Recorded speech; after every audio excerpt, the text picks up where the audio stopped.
All right, let's talk about something that's lurking in the digital shadows, a hidden threat that really does affect every single one of us, malware. We're going to break down what it is, how it sneaks onto our devices, and most importantly, how you can build a digital shield to fight back. So here's how we're going to tackle this. First, what is malware? Then, why should you even care? We'll look at how it gets in, check out some of the wildest cyber attacks in history, and then we build your defense plan. Okay, so first things first. Let's pull back the curtain on this digital enemy. What are we actually talking about when we say malware? You know, it's actually super simple when you think about it. The word itself gives it away. It's just malicious plus software. Boom, malware.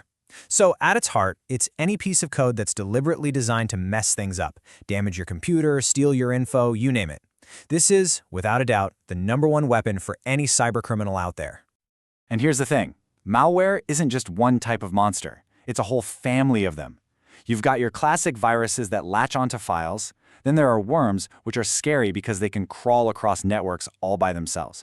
Trojans are sneaky. They pretend to be a useful program. And of course, the big ones you hear about. Ransomware that locks up your stuff and demands money. And spyware, which is exactly what it sounds like, just silently spying on you. Okay, so we know what it is, but so what? Why is this such a big deal? Let's get into the real-world impact, because this is where it gets serious. The thing you've got to understand is just how common this is. We're not talking about some rare, once-in-a-lifetime threat. Malware is the bread and butter for hackers. It's the engine behind pretty much every major data breach you read about. It's what's used in those terrifying ransomware attacks that can shut down entire hospitals. It's a huge, huge deal. And the financial hit? It's absolutely staggering. We're talking billions, with a B, in losses every single year. And that's not just hitting big companies.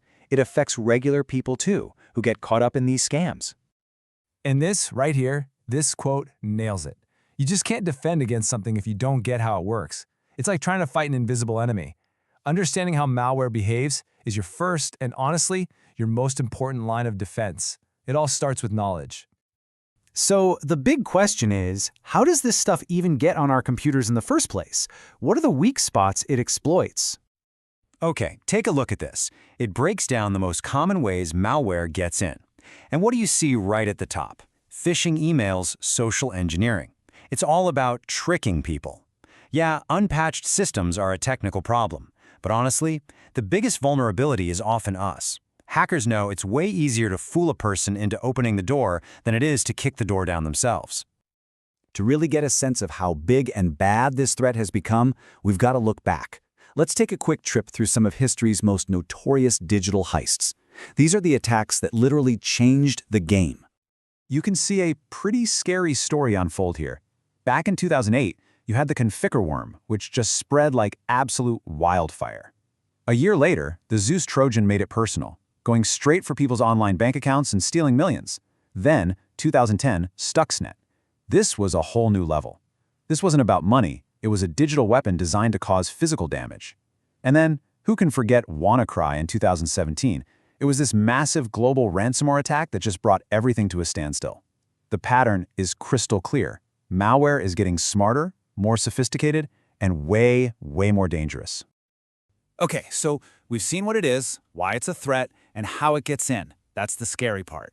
Now, let's flip the script. Let's talk about empowerment. What can you actually do about it? It's time to build your own digital defense plan.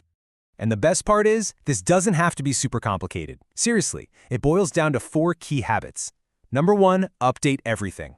Keep your system and apps patched. 2, think before you click. That email looks weird? It probably is. 3, use a good security program and keep it running. And 4, and this is a big one, back up your data. Use that 3-2-1 rule. 3 copies on 2 different kinds of storage with 1 copy somewhere else entirely. Just doing these 4 things makes you a way harder target for attackers. This really highlights the difference between a smart approach and a, well, not so smart one. It's all about being proactive. On one side, you're educating yourself, you're using things like multi-factor authentication, you're adding layers. The common mistakes, just downloading random stuff, or thinking your antivirus is some kind of magical force field that will protect you from everything. It's not. You have to be an active player in your own defense.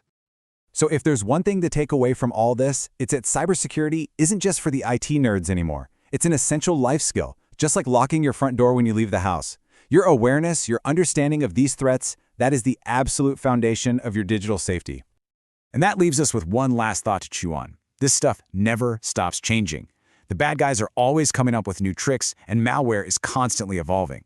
So building that digital shield, it's not a set it and forget it kind of deal. It's an ongoing process. So the real question is, are you ready for whatever they cook up next?